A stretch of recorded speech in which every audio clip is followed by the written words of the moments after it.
안녕하십니까. 10월 7일 토요일 말씀 묵상 함께 시작하겠습니다. 오늘도 말씀으로 하루를 시작하시는 귀한 성도님들 가정 가운데 하나님의 은혜가 충만하시기를 간절히 기도합니다. 오늘 본문은 이사야서 30장 19절에서부터 26절까지 말씀인데요. 하나님께서 죄에 빠져서 심판을 당할 수밖에 없었던 예루살렘을 회복시키심에 있어서 어떤 순서로 회복이 이루어지는가, 하나님의 우선순위는 어디에 있는가를 오늘 본문을 통해서 생각해 볼 수 있을 것 같습니다. 본문 보시고 계속해서 묵상 이어나가도록 하겠습니다. 시온에 거주하며 예루살렘에 거주하는 백성아, 너는 다시 통곡하지 아니할 것이라. 그가 내 부르짖는 소리로 말미암아 내게 은혜를 베푸시되 그가 들으실 때에 내게 응답하시리라. 주께서 너희에게 환난의 떡과 고생의 물을 주시나 내 스승은 다시 숨기지 아니하시리니 내 눈이 내 스승을 볼 것이며 너희가 오른쪽으로 치우치든지 왼쪽으로 치우치든지 내 뒤에서 말소리가 내 귀에 들려 이르기를 이것이 바른 길이니 너희는 이리로 가라 할 것이며 또 너희가 너희 조각한 우상에 입힌 은과 부어 만든 우상에 올린 금을 더럽게 하여 불결한 물건을 던짐같이 던지며 이르기를 나가라 하리라.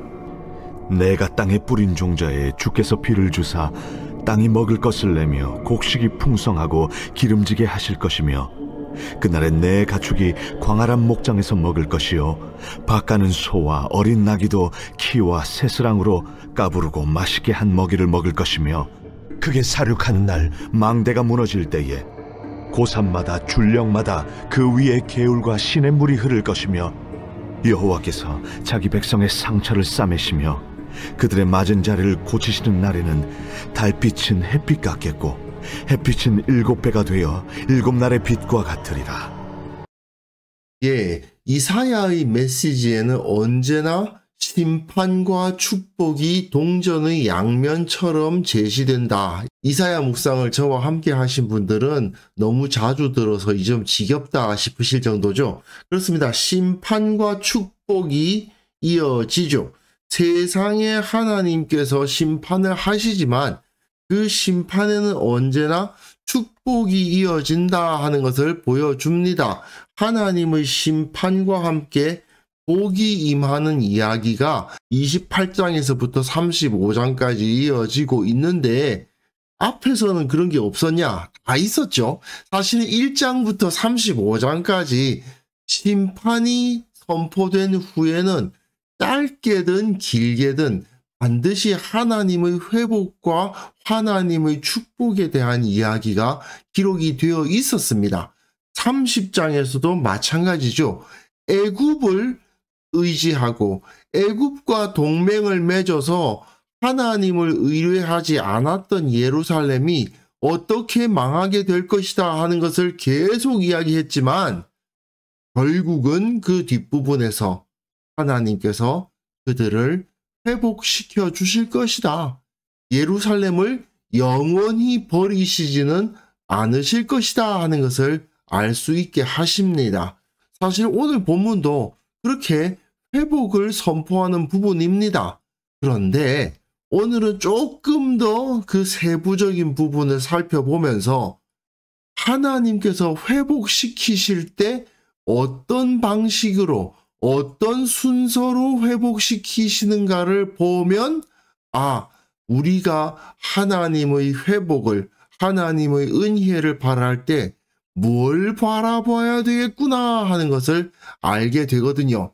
그 내용에 조금 더 집중해서 살펴보려고 합니다. 시온에 거주하며 예루살렘에 거주하는 백성아, 너는 다시 통곡하지 아니할 것이라 회복될 것이라는 메시지가 시작되는 거죠. 그가 내 부르짖는 소리로 말미암아 내게 은혜를 베푸시되 그가 들으실 때에 내게 응답하시리라. 예, 고통으로 말미암아 부르짖을 때 그들에게 응답하시고 은혜를 베풀어 주신다. 이것이 어떻게 보면 이사야서의 테마죠. 그렇게 하나님의 심판과 축복이 동전의 양면과도 같다는 것을 너무나도 잘 보여주는 부분이 바로 이 부분입니다. 주께서 너희에게 환난의 떡과 고생의 물을 주시나. 환난과 고생을 주십니다. 이건 분명히 하나님의 심판이죠. 하지만 그것이 무엇입니까? 떡과 물이에요. 먹을 양식과 마실 물이라는 겁니다. 빵과 물이 없이는 사람은 살 수가 없지 않습니까?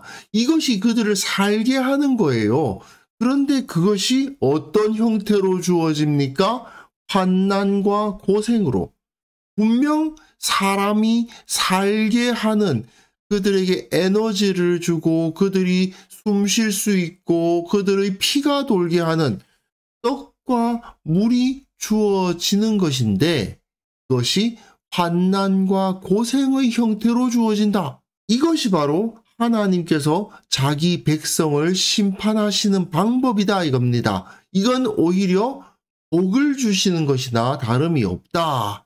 그 다음이 중요합니다. 이제 회복이 되는데 내 스승은 다시 숨기지 아니하시리니 내 눈이 너희 스승을 볼 것이다. 너희 선생님을 보게 될 것이다. 그 말입니다.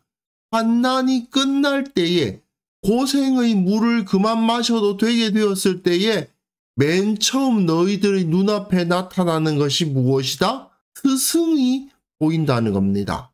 보통 환난이 끝나고 고생이 끝나면 풍요롭게 차려진 식탁이 눈앞에 보인다든지 아니면 편안하게 몸을 눕힐 수 있는 침대가 보인다든지 땀 흘리고 어려웠던 것을 깨끗하게 씻을 수 있는 목욕조가 보인다든지 그래야 될 것 같은데 맨 처음에 보이는 게 뭡니까?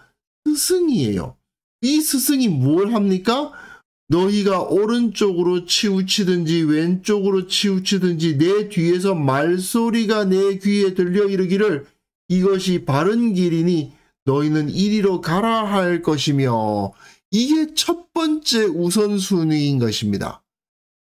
환난의 떡과 고생의 물을 먹고 마셨던 이들이 회복을 경험하는 첫 번째 단계는 스승을 만나서 바른 길에 대해서 배울 수 있게 된다는 거예요.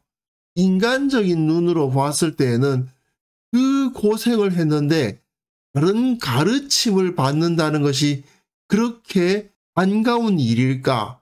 그게 그렇게 급한 일이었을까? 이런 생각을 하게 되죠. 하지만 하나님께서는 이사야를 통해서 인간이 가장 먼저 중요시해야 될 것이 무엇인가를 보여주시는 겁니다.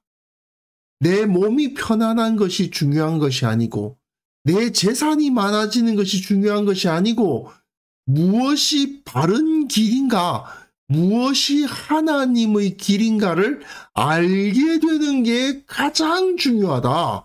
그리고 또 너희가 너희 조각한 우상에 입힌 은과 구워 만든 우상에 올린 금을, 은과 금, 사람들은 좋아할 만한 것들이거든요. 근데 그것을 더럽게 하여 불결한 물건을 던짐같이 던지며 이르기를 나가라 하리라.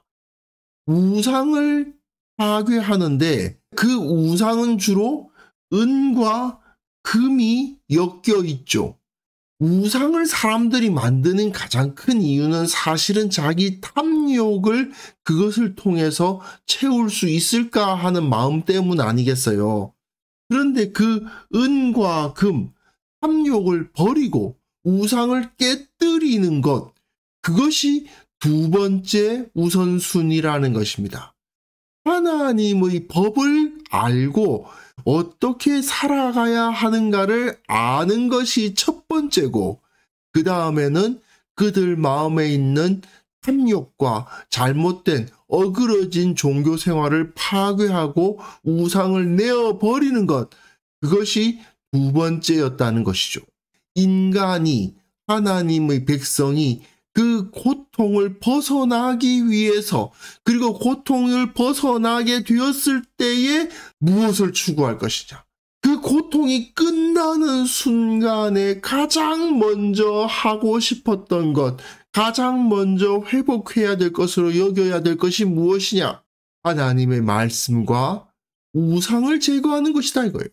그렇게 되었을 때야 땅에 뿌린 종자에 주께서 비를 주사 땅이 먹을 것을 내겨 곡식이 풍성하고 기름지게 하실 것이다. 하나님의 말씀을 따르고 우상을 제거하는 것이 먼저 이루어졌을 때에 땅이 먹을 것을 내고 곡식이 풍성하고 기름진 그 풍요가 임하게 될 것이다. 그날에 너희 가축이 광활한 목장에서 먹을 것이고 밭 가는 소와 어린 나귀도 키와 새스랑으로 까부르고 맛있게 한 먹이를 먹을 것이다. 이렇게 네가 진정한 풍요를 누리고 싶다면 하나님의 말씀을 따르고 그 우상을 제거하라고 말씀을 주시는 거죠. 결국은 이것이 사람들이 주로 원하는 거고 바라는 것이겠지만 그것보다 먼저 우선순위로 세워져야 되는 것은 너희 스승을 만나고 우상을 깨뜨리는 것이다. 이것을 가르치고 있는 것입니다. 그리고 다시 한번 그 파괴의 날을 떠올리게 해요. 크게 살육하는 날 망대가 무너질 때에 예루살렘 성이 망할 때를 말하는 거죠. 완전히 파괴되는 그때에 고산마다 줄령마다 그 위에 개울과 시냇물이 흐를 것이다. 역시 앞에서 보여주는 것과 같은 환난의 떡과 고생의 물이란 표현과 매우 비슷하죠. 살육의 날이요 망대가 무너지는 절망의 날에 개울과 시냇물이 흐를 것이다. 그 절망이 바로 소망의 시작이 된다는 것입니다. 그렇게 완전히 파괴되는 것이 바로 네가 다시 일어설 수 있는 계기가 될 것이다 그 말이죠. 여호와께서 자기 백성의 상처를 싸매시며 그들의 맞은 자리를 고치시는 날에 달빛은 햇빛 같겠고 햇빛은 7배가 되어 7날의 빛과 같으리라. 찬란한 영광이 그들 가운데 임할 것이다 이 말입니다. 그 누구도 경험해 보지 못했던 밝은 빛, 찬란한 영광, 그것을 경험하면서 주님을 높이게 될 것이다. 이렇게 이사야는 예언하고 있습니다. 이사야서는 계속해서 이걸 보여주죠. 환난과 고생으로부터의 회복마저도 인간의 우선순위와 하나님의 우선순위는 달랐습니다. 헛되고 찰나적인 것을 좋아하는 인간은 그 헛된 것을 통해서 위로를 얻으려고 하지만 하나님께서는 본질이 무엇인지를 아시는 분이죠. 그리고 그 본질을 회복함으로써 우리가 다시 서기를 원하시고 가장 중요한 것을 붙들므로써 하나님의 진정한 풍요를 누리기 원하시는 것입니다. 사실 인간적으로 볼 때에는요, 이렇게 스승을 먼저 만나고 우상을 파괴하는 것부터 시작하는 과정은 우리들처럼 어리석고 미래를 바라볼 줄 모르는 존재들 입장에서는 굉장히 지루해 보이고 힘든 과정이라고 느낄 수도 있습니다. 치료를 위한 수술과도 같은 거죠.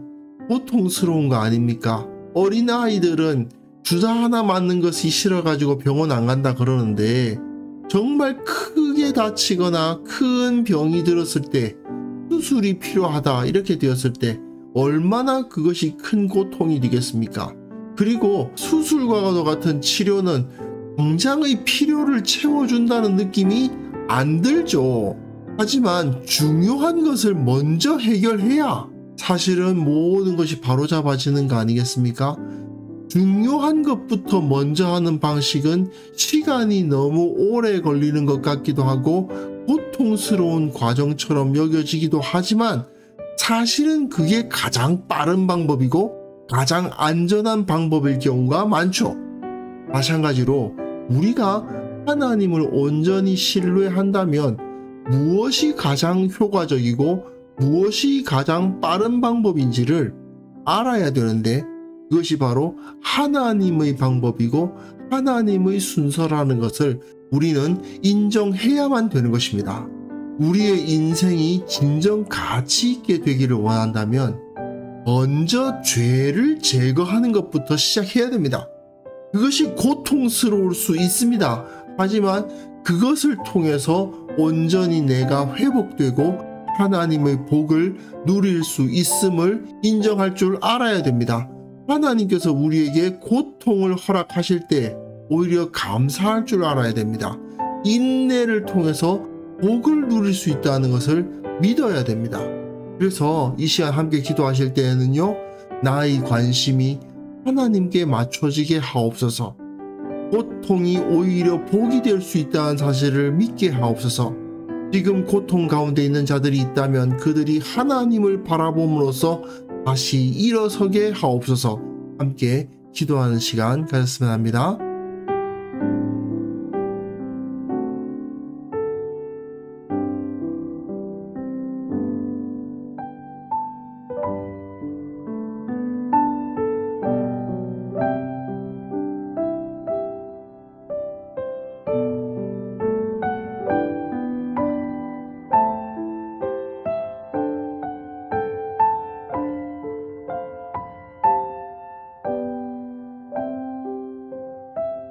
하나님 아버지, 나의 모든 관심이 주님께 맞춰지게 하옵소서.